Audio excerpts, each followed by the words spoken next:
Hi, today we're going to be presenting to you on Firefighter protein and creatine supplementation and adding more creatine to your diet and why it's beneficial. So first off, we want to start off by introducing ourselves. We're all fourth-year Ohio University students who are studying applied nutrition. I'm Rose. I'm Kate. And I'm Brianna. And our objectives after this video for you will be that you will be able to clearly state how much protein active adults should aim for each day, and you will be able to clearly state at least 2 benefits of creatine supplementation. All right, so for protein, high-quality proteins help your muscles grow, repair, and recover after exercise, making them essential for strength and performance. Milk-based proteins like whey and casein are especially effective because they're rich in leucine, which is an important amino acid in muscle protein synthesis. They're also digested quickly, and they help muscles rebuild faster.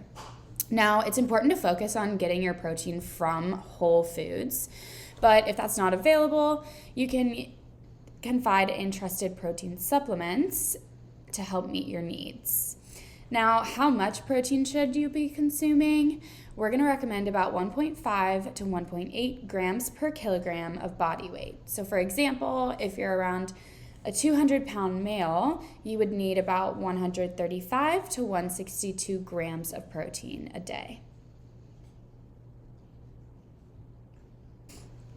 Okay, so for protein consumption and timing, this is really important because your muscle growth and recovery are optimized not just by how much protein is consumed, but when and what type is ingested.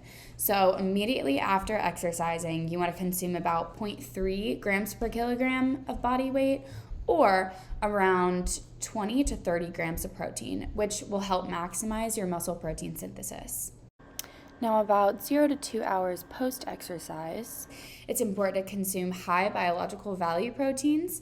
These are supplying you around 10 grams of essential amino acids and kickstarting muscle repair and recovery. Finally, every 3 to 5 hours, these are going to be like your meals, and you should incorporate around 20 to 30 grams of protein. For our sources, we have standard servings listed out here, but for salmon, chicken, and turkey and eggs, this is going to be around 3 ounces. Eggs, this is just 1 egg, is around 6 grams of protein. Salmon is around 19 to 22 grams of protein, and then turkey and chicken is around 26 grams. And then next up we have beans and lentils. So this serving amount is half a cup. It's going to be around 7 grams of protein for beans and 9 grams for lentils. And then for our nuts and seeds, almonds and peanuts are going to be around 6 and 7 grams of protein for around an ounce. And then lastly, standard serving size for our tofu is going to be 3 ounces, and that's going to be 8 to 10 grams of protein. So next we're going to get into creatine education. So first off, creatine monohydrate is going to be the most common form. And we're going to talk about why it is and why it matters. So it's a naturally occurring compound that's found in our muscle cells, and it helps produce energy during short bursts of high-intensity activities. So why does it matter for firefighters? Firefighting involves repeated bouts of intense physical activity. Whether it's carrying your equipment or climbing stairs, you're using energy. And you have limited recovery time between those efforts. So creatine can help by increasing our muscle energy stores, also known as phosphocreatine, for short, intense activities. It also supports strength, power, and sprint performance.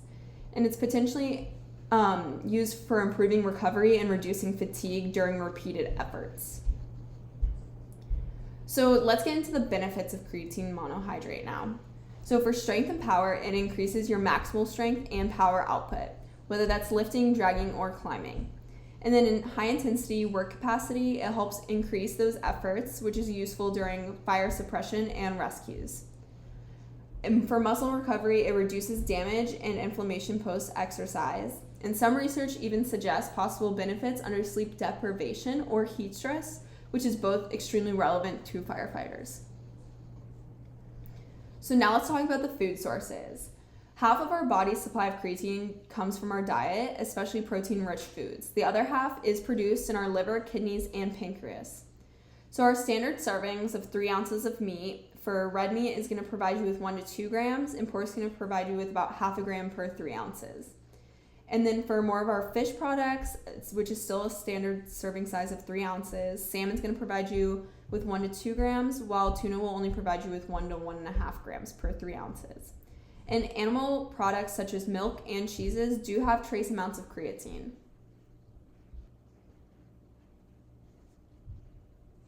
How to use creatine monohydrate properly. So the gold standard is that creatine monohydrate, which is going to be the most common form that you can find when looking for supplements. And we have some example brands listed below, which is all going to be about 50 cents per serving. And there's 2 different dosing options that are most popular. So either loading or steady. Loading is going to be about 20 grams a day. That's split into 4 different doses for 5 to 7 days. Then we're going to go down to 3 to 5 grams a day for maintenance. And consistency is key with this, even on rest days. Where the steady dosage option is 3 to 5 grams every day, but it does take longer to saturate those muscles, which is going to be around 3 to 4 weeks. But both of these options do lead to the same amount in your muscle stores. It's just whether you want to load or not load to get there faster. In timing, it can be taken anytime.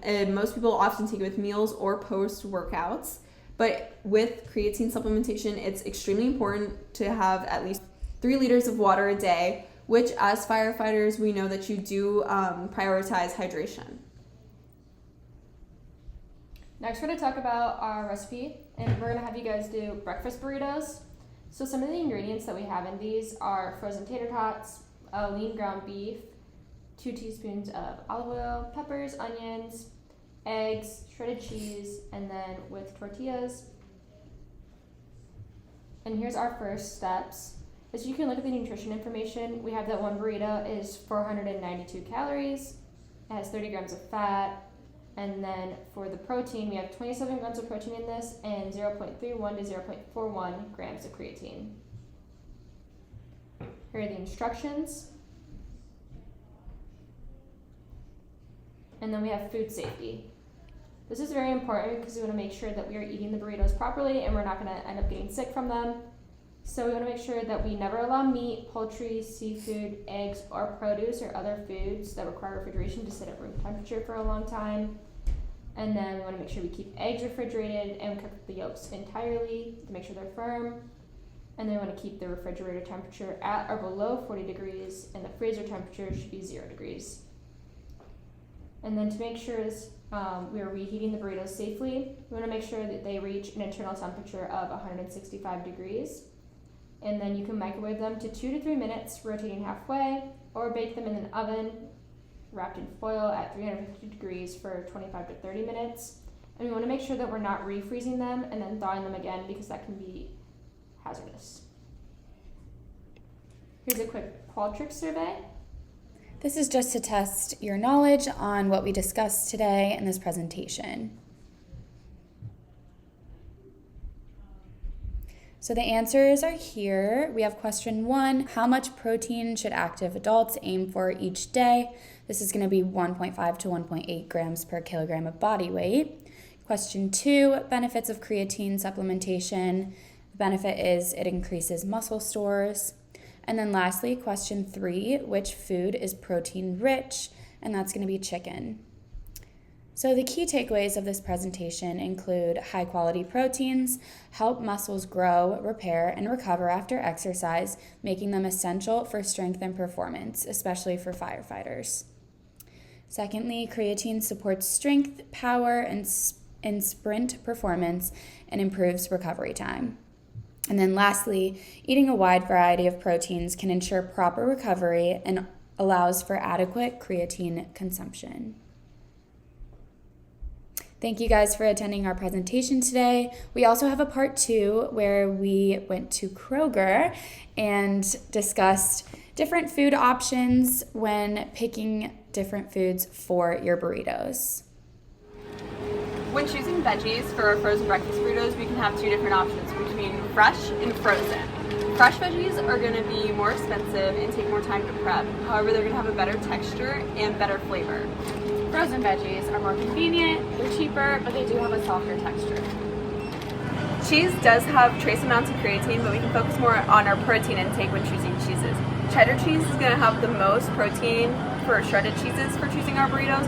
where cheese like mozzarella is going to have lower amounts of protein in them. Our meat for our breakfast burritos, we want to make sure that we're focusing on lean ground beef because it's going to have more protein per calories instead of beef. We want to have higher fat, and we want to go ahead and do ground beef because it has 1 to 2 grams of creatine per 3 ounces of serving. When choosing tortillas for our burritos, this one's gonna have more protein and more fiber. The fiber is gonna contribute to your satiety, so it'll make you feel fuller for longer, and this one has less protein. We're gonna go ahead and show you now. So looking at the labels here, we have 10 grams of protein in this carb balanced flour tortilla, and then only 6 grams in this tortilla. Thank you.